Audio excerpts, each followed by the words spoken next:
Bueno, buenas noches. Bueno, supongo que ya todo el mundo conoce a Pepe, pues no hay mucha necesidad de hacer presentaciones. Pepe y yo nos conocimos hace ya más de 10 años, fue como amor a primera vista. Estaba yo en la Fundación para las Letras Mexicanas y como yo no me sentía muy escritor, que digamos, tenía un paper de ecofisiología vegetal de crecimiento radicular de cactáceas pegado en mi cubículo. Digo, mientras mis amigos tenían fotos de escritores y cosas de esas, ¿no? Entonces cuando llegó Pepe ya a la fundación y vio eso, fue así de, ah, mira, sabes de ciencia. A partir de ahí terminamos pues ya coincidiendo y conviviendo en muchas cosas. Felizmente me invitó a trabajar en la Oveja Eléctrica en algún momento dado, en donde yo salía algo así como de payaso, pero era muy divertido. Y ahora en la Feria del Libro nos volvimos a topar en una mesa que tenía exactamente el mismo título que esta, o sea, la lectura en el siglo XXI, arte y ciencia. Y pues nos la pasamos muy bien, nos faltó tiempo para seguir hablando, entonces bueno, quisimos pues, repetir el numerito. Pero como Pepe es una persona bastante inquieta, resulta que quiere hacer una plática totalmente diferente a la que hicimos en la FIL, lo cual por supuesto es algo mejor, porque además les va a tocar la primicia de que Pepe nos comience a hablar del libro que quiere publicar próximamente, del cual el manuscrito es este. Oh, sí, todavía está rayado y todo, ¿no? Notas de los cambios y demás. Que tiene que ver con algo que hemos estado platicando básicamente toda la tarde mientras estábamos ahí en el jardín de Nogueras, viendo las figuritas en el Museo de Rangel Hidalgo, sobre este sueño de la unidad o esta búsqueda incesante que hemos tenido los seres humanos por encontrar una unidad de explicación de todo, o algo similar, o por lo menos algo que haga contrapeso a la pesadilla de la esquizofrenia. O sea, a este asunto de que todo está disociado y de que no se llega a nada y nada tiene que ver con nada, la hiperespecialización académica, la hiperespecialización en la enseñanza, la hiperespecialización en la lectura, la hiperespecialización incluso en los escritores, ¿no? ¿De tú qué haces? No, yo escribo octasílabos. ¿Ah, eres poeta? No, escribo octasílabos, ¿no? Y ese tipo de cosas, ¿no? Entonces, pues lo que les tocará ver a continuación, escuchar a continuación, y ver también, porque trae varias de las cápsulas de Imaginantes Pepe, serán estos pues intentos de viajes o inicios de viajes en donde trataremos de por lo menos atisbar cómo se van juntando dos áreas que parecen totalmente alejadas, el arte y la ciencia, pero que las dos tratan de responder pues, todas nuestras preguntas fundamentales, ¿no? ¿Qué somos? ¿De qué estamos hechos? ¿Por qué sentimos los que sentimos? ¿Por qué nos enamoramos? ¿Por qué tenemos hijos? ¿Cuál es nuestro futuro? Etcétera. Y bueno, pues sin más, cedo la palabra a Pepe. Muchas gracias, querido Felipe. La verdad es un gusto estar con Felipe, estar con ustedes, porque pues como empezamos hoy muy rufianamente, podríamos decir, vine a Colima y vine a Comala, porque me dijeron que aquí viven amigos muy queridos, unos tales colimenses. De verdad, muchas gracias por recibirme con gran hospitalidad. Eso es lo que siempre se siente nada más al estar en contacto con ustedes, unas ganas de compartir conocimientos, compartir las riquezas de esta tierra. Hoy de alguna manera me quedé prendado de algunos árboles, de algunos escenarios, y para mí el escenario de alguna manera está íntimamente ligado con la mentalidad de una población o de un pueblo. Esta es una pregunta que a mí siempre me ha interesado, dicho sea entre paréntesis. Le he preguntado, por ejemplo, a Nélida Piñón, una escritora brasileña, cuál es la relación entre paisaje y literatura, y sin duda me decía, en la literatura brasileña tenemos algo que está conectado con las Amazonas, con el Amazonas, que está conectado con la grandeza y la altura de los bosques y las selvas que tenemos, y esa amplitud del paisaje se refleja en lo que nosotros buscamos comunicar en nuestra literatura. Lo mismo creo que sucede con estos paisajes tan entrañables que han hecho que prácticamente sea universal el paisaje de Comala. Lo plantean prácticamente en todas las culturas del mundo, están pendientes y conscientes de que existe un lugar con estas características.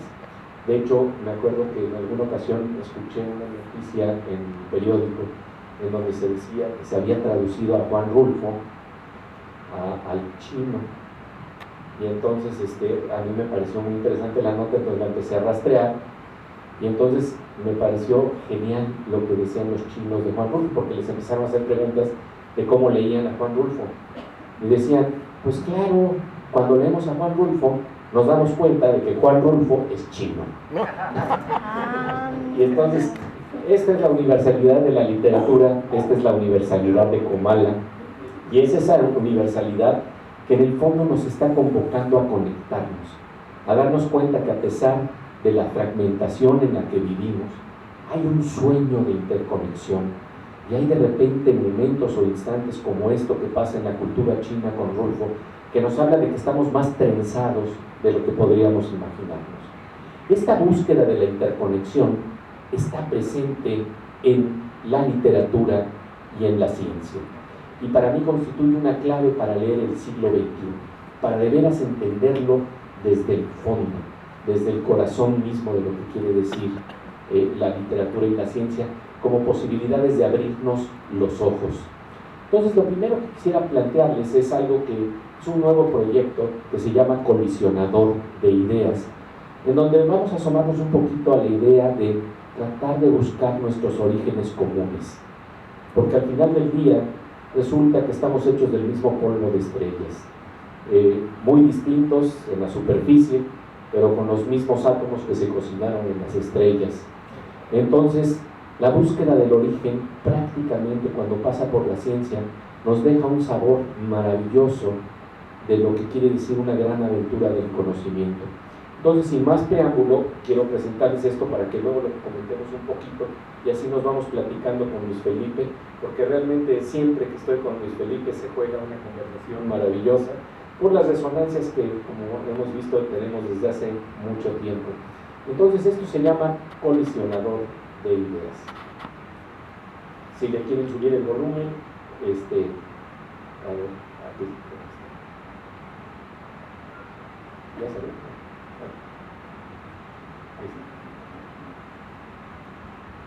Si se necesita subir el volumen, me avisan, ¿sí?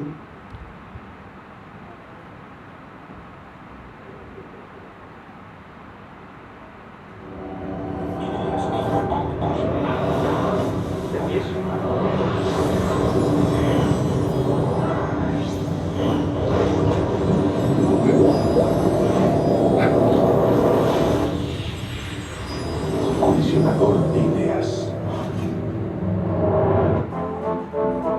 Hoy vamos a conocer la más interesante máquina del tiempo que nos permitirá viajar al pasado. Para eso, solo tenemos que mirar al cielo. Cuando vemos la luz del sol, vemos lo que pasó hace 8 minutos. Ese es el tiempo que le tarda a la luz llegar desde el sol hasta la Tierra. Si nos asomamos al cielo por la noche, al ver las estrellas, vemos lo que pasó hace millones de años.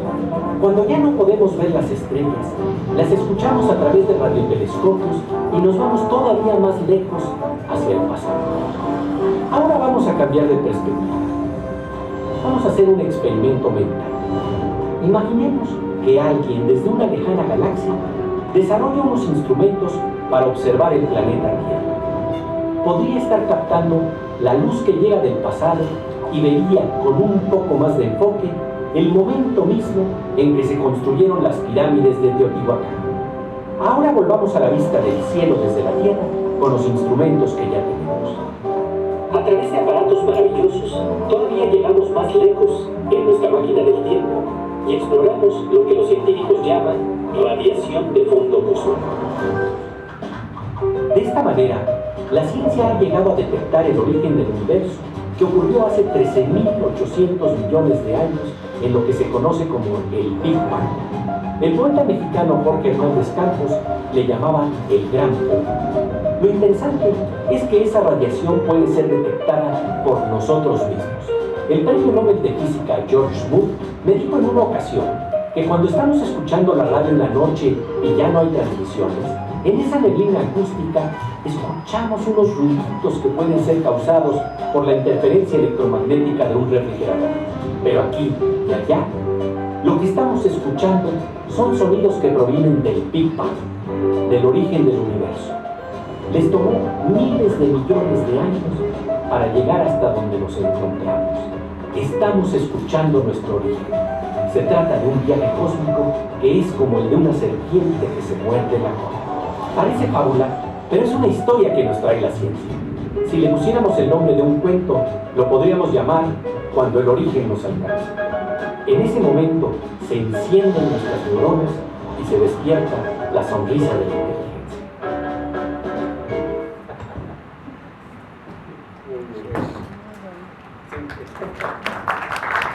Muchas gracias, muchas gracias. De hecho, eso les voy a pedir para reconocer el trabajo de los que animan este esfuerzo. Cada vez que pasemos un imaginante, si de alguna manera le damos un reconocimiento, yo creo que estamos interconectados de alguna suerte. Y entonces, de alguna forma, es una manera de reconocer el trabajo muy laborioso de todos aquellos que permiten estas animaciones. Y lo que nos estamos dando cuenta es de algo que es alucinante, ¿no? Luis Felipe, tú me estabas comentando.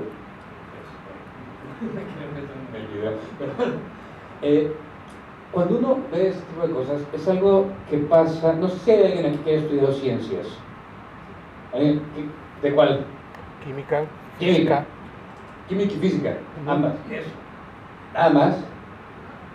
Bueno, somos minoría, pero no por eso nos dejamos hacer sentir menos. Cuando uno estudia física o química, uno tiene estos momentos en los que nos pasa más o menos lo mismo que les está pasando a todos ustedes en este momento. Es decir, quieren salir a contárselo a alguien. O sea, me acabo de dar cuenta que ese sonido del radio, no mames, güey, es el sonido del origen del universo. Pero por supuesto, después de que salgan corriendo, tal vez antes de contárselo a alguien, o tantito después de contárselo a alguien, se darán cuenta que los van a ver ligeramente como locos, ¿no? Bueno, más o menos es lo mismo que nos pasa a los que estudiamos ciencias todo el tiempo. O sea, hay un montón de momentos durante el estudio de ciencias en que uno tiene estas epifanías. Ya sea cuando uno se da cuenta por qué el benceno es como es el benceno, y cómo diablos a Kekulé se le ocurrió que la estructura del benceno era como tal. De hecho, se le ocurrió en un sueño, alguien dice que dormido, alguien dice que inducido con ciertas sustancias, pero el chiste es que se le ocurrió que un enlace girara. Y entonces, bueno, si han visto estos, ¿cómo se llama? Pentágonos, con un circulito dentro, o hexágono, ¿es hexágono o pentágono? Hexágono, con un circulito adentro, con el circulito significa que el enlace se va moviendo, es decir, hay una unión de átomos que de algún modo se mueven.